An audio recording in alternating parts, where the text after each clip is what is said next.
यहाँ उपस्थित भएका मेरा भाइ रुक न दाजु भाइ दिदी बहिनी तथा मेरा प्यारा प्यारा बहिनीहरूलाई मेरो तर्फबाट हार्दिक नमस्कार गर्दछु र आज चाहिँ पहिला कार्यक्रम सुरु गर्नुभन्दा अगाडि म आफ्नो नाम इन्ट्रोडक्सन गर्न चाहन्छु।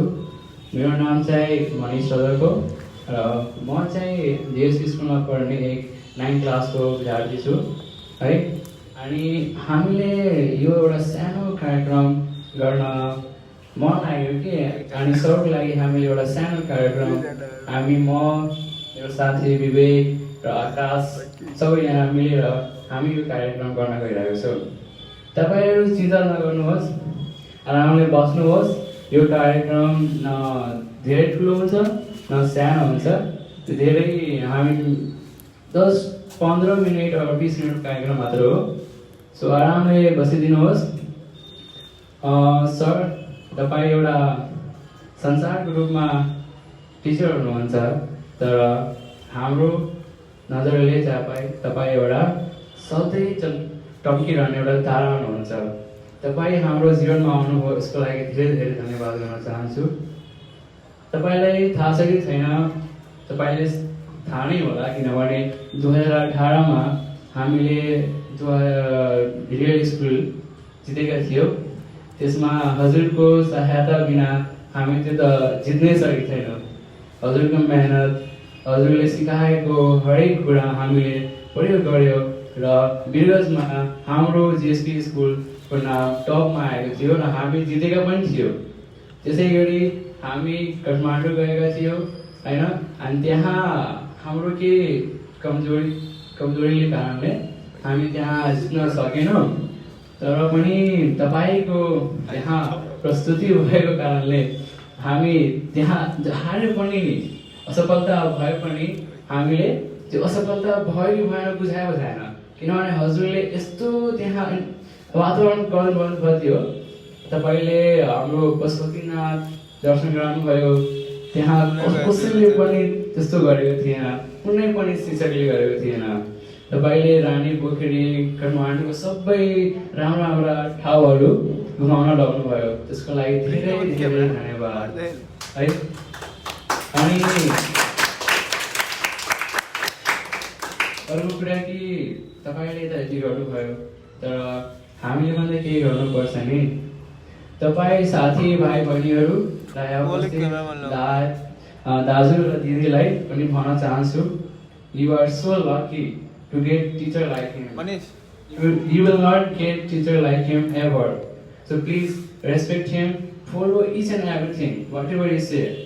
So केही गर्नुहुन्छ भने केही दिनु पनि पर्छ। सरले हाम्रो लागि गर्नुभयो, हामीले पनि केही दिनुपर्छ नि। त्यसकारण हामीले पनि उहाँको लागि एउटा सरप्राइज गिफ्ट ल्याएका छौँ। भनौँ एउटा उपहार नै हो।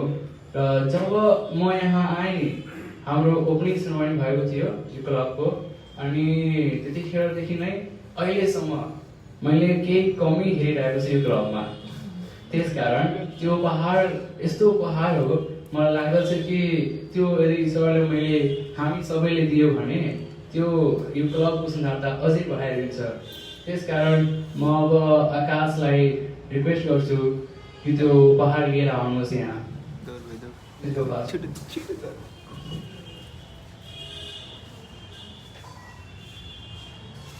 त्यसै गरी म आफ्नो सर प्रिन्स रवि सरलाई यहाँ आउन अनुरोध गर्दछु।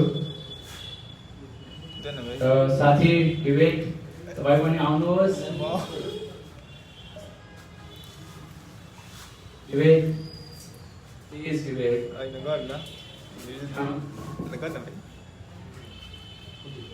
गर्नु सर। एउटा सानो उपहार हो सरको लागि। यो टोकेनको लसर टोकेन अफ लभ सर तपाईँ खुवाउन सक्नुहुन्छ, सबैलाई हेराइदिनुहोस्।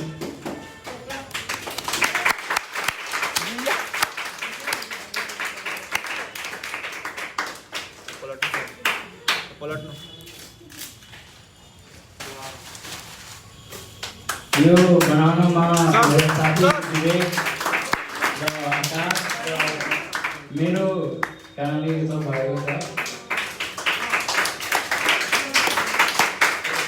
एकचोटि यहाँ पनि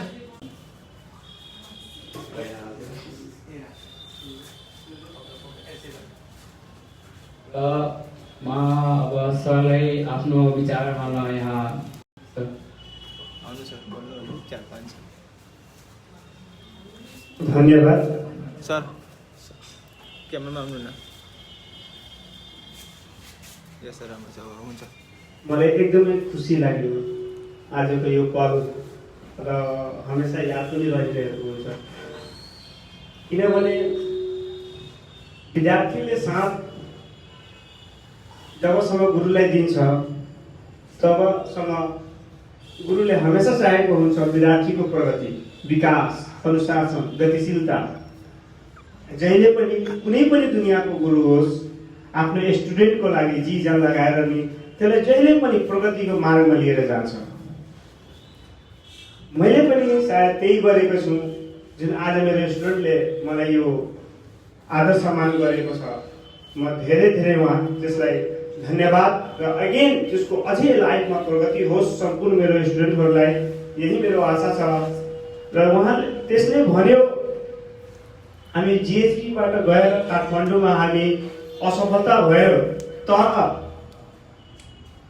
गोल र स्कोरमा हामी नेपालको फर्स्ट त्यही मनिष रजक 2018 मा नेपाल च्याम्पियन भएको छ यो योगदान जिएचपीले के अल नेपालले पनि यसलाई यसको रूपमा पहिचान गरिरहेको छ र आज पनि सर्वाधिक छ हामी 2 साल कन्टिन्यू रियल स्कुल अफ नेपालमा 2 सालदेखि हामी जित्दै आएको छौँ कन्टिन्यू हाम्रो यो अहिले हाम्रो प्रगति छ र हामी गर्दैछौँ अझै पनि यस्तो प्रोग्रामहरू आउँछ पक्कै नै अगेन पुरै कोसिस गर्छु मेरो आफ्नो दिन जहाँले आफ्नो स्टुडेन्टलाई ट्रेनिङ अगेन गराउँछु र सम्पूर्ण पार्टिसिपेट इभेन्टहरूमा हामी जित्ने कोसिस गर्छौँ तर यसमा जित्ने एउटा गुरुको महत्त्व हुँदैन स्टुडेन्टको पनि त्यतिकै महत्त्व हुन्छ जति गुरुको महत्त्व हुनुपर्छ गुरुले चाह्यो ल यसमा आज ट्रेनिङ गराएर मैले फर्स्ट लिएर आउँछु सेकेन्ड गराइदिन्छु एउटा गुरुको चाहनाले हुँदैन स्टुडेन्टको पनि चाहना हुनु पर्दैन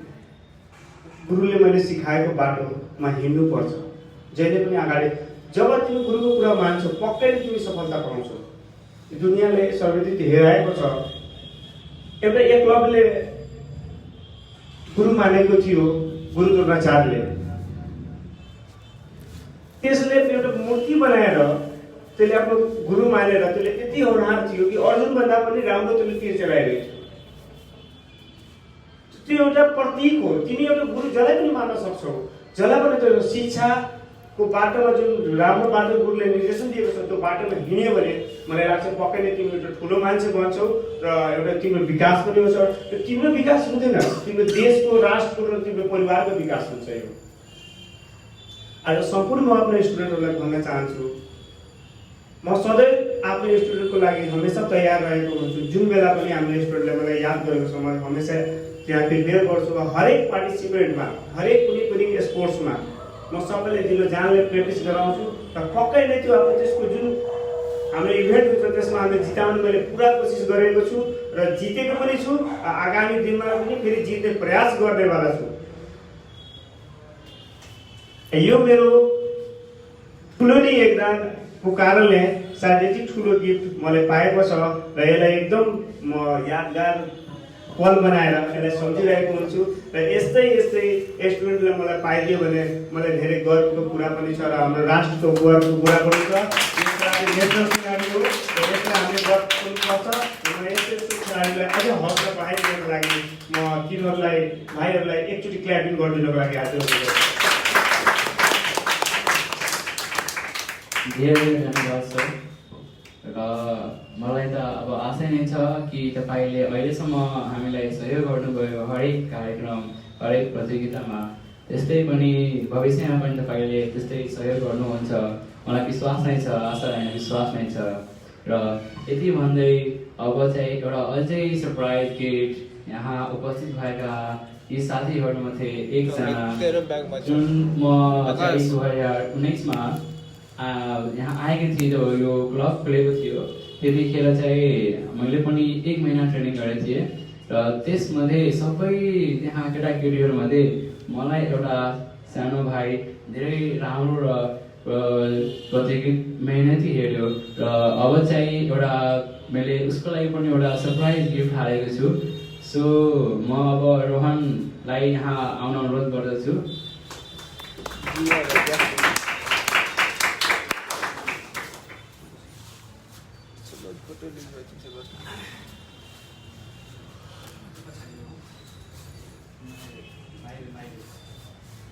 अब तेरो ब्यागमा छ।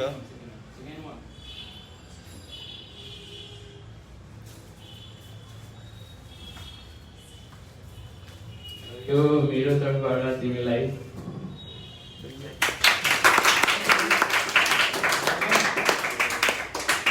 तिमी चाहिँ मैले हेरेँ तिमी धेरै मेहनती छौ र मलाई विश्वास छ तिमी अब भविष्यमा पनि केही ठुलो सर जस्तै ब्ल्याक बेल्ट लिएर आउँछौ। I love you my friend brother. Thank you a lot. You can proceed your seat. र अन्तिममा म यो भन्न चाहन्छु कि साथीभाइहरू र यहाँ प्रस्तुत दाजु र दिदीहरू, यदि तपाईँलाई कुनै राम्रो काम गर्नु छ भने राम्रो दिनको प्रतीक्षा गर्नु पर्दैन। एउटा दिनलाई चुन्नुहोस्, त्यो दिन राम्रो काम गर्नुहोस्। त्यो ग्यारेन्टीमा भन्दैछु कि त्यो दिन तपाईँको राम्रो दिन नै बन्छ। र यति भन्दै म आफ्नो शब्दहरू यही टुङ्ग्याउँछु। धन्यवाद।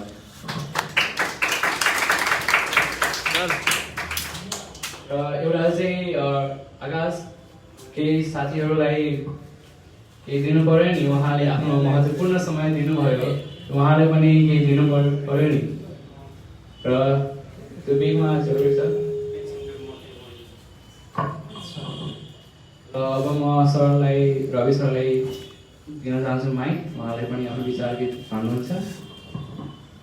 एगेन म थ्याङ्क यू भन्छु जुन हाम्रो क्लबमा मेरो प्यारो स्टुडेन्टहरू आएर यति हौसला पाइदिएको सबै स्टुडेन्टहरूलाई एउटा ठुलो एउटा इक्जाम्पल भयो। यो इक्जाम्पल सिकेर तिमीहरू पनि आफ्नो लाइफको घरमा एउटा सर्टिफिकेट हो आफ्नो आमा बुवाको। जस्तो तिमी पनि बाहिरबाट मेडल सिलहरू जितेर आउँछौ भने आमा बुवाको हेरेर कति खुसी हुनुहुन्छ। त्यस्तै हो, यही यहाँबाट पनि एउटा प्रतिज्ञा लिएर जान्छ। जुन पनि गेम हो, पार्टिसिपेट हो, आर्ट हो, सबैमा अगाडि बढ्नुपर्छ। जरुरी छैन खेल हो, जुन पनि पार्टिसिपेट इभेन्टहरूमा सबैमा पार्टिसिपेट गर्नुपर्छ। पार्टिसिपेट गर्दाखेरि हारेर हरास नहुनु, किनकि हारमा नै जित छुपेको हुन्छ। मान्छे जो हार्छ त्यही भोलि गएर जित्छ। जो खेल्दै खेल्दैन पार्टिसिपेट त्यो जित्छ कसरी? त्यसैले कोसिस गरिराख्नुपर्छ। जति कोसिस गर्छौ त्यति नै नलेज बढिरहेको हुन्छ। आज पनि एगेन फेरि भन्छु, यो जुन मनिष स्टुडेन्टले मेरो यो गरेको छ, त्यसले एक फुटबल प्लेयर थियो र यति मेहनत गरेको थियो जो लाइफमा यसलाई सोचेको पनि थिएन सरले मलाई यति मेहनत गराउनुहुन्छ। मैले भने तिमी मेहनत गर, फलको चिन्ता नगर। लास्टमा यसले नेपाल च्याम्पियनसिपको गोल्ड मेडलिस्ट पायो अनि तब बिलिभ भयो सर मलाई किन मेहनत गराइराख्नु भएको थियो। यो एसएसएमा तिमीहरू सुन्न सक्छौ त किन त सरले यति मेहनत गराउनुहुन्छ, सुन्न सक्छौ। धेरै धेरै धन्यवाद सर। तपाईँले भन्नुभयो कि तपाईँले त ट्रेनिङ त यति डेन्जर रहनुभयो थियो नि, त्यो मेरो खुट्टा छिकिसकेको थियो। सरले मेरो बुट पनि फाटिसकेको थियो। त सरले चाहिँ आफ्नो स्कुलबाट साथी लिएर बुट ल्याउनु भयो र उहाँले पानी पर्दाखेरि पनि त्यतिखेर पनि हामीलाई ट्रेनिङ गराउनुभयो। उहाँले आफ्नो जिउको स्वास्थ्यको ध्यान गर्नु भएन। उहाँको मनमा एउटै एम थियो कि हामीलाई जित्नु छ। त्यस कारणले हामी चाहिँ यहाँ फर्स्ट लिन सकेछौँ। फर्स्ट आउनु त्यहाँ हामीले पुरा प्रयास गर्यौँ र फर्स्ट आयो पनि हामी। धेरै धेरै धन्यवाद। र म आफ्नो साथी आकाशलाई भन्न चाहन्छु कि सबै भाइ बहिनी र दाजु दिदीलाई अलि सानो स्विट दिनुहोस्। उहाँले आफ्नो महत्त्वपूर्ण समय दिनुभयो। त्यसकारण मन मान्छेमा दुईटा पनि लियो हुन्छ।